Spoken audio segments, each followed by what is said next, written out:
আসসালামু আলাইকুম। সবাই আছি আমার ইমাম দালাবাদ পেজ থেকে। দেখেন আমার কবুতরের সাথে সাথে অনেক মুরগিও আছে।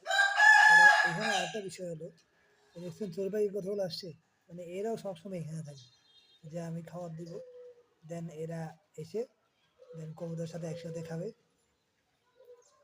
এখানে আরেকটা জিনিস কি, এদের চাচ্ছিলাম কি, এখানে কয়েকটা এদের জন্য ঘর করে দিব, সুন্দর করে ঘর করে দিব, যেন ওরা এখানে একেবারে লাইফলি যেন থাকতে পারে, কোনো সমস্যা না হয়, কোনো বৃষ্টির সমস্যা না হয়, কোনো ইয়ার জন্য সমস্যা না হয়, ওটাই চেষ্টা করবো।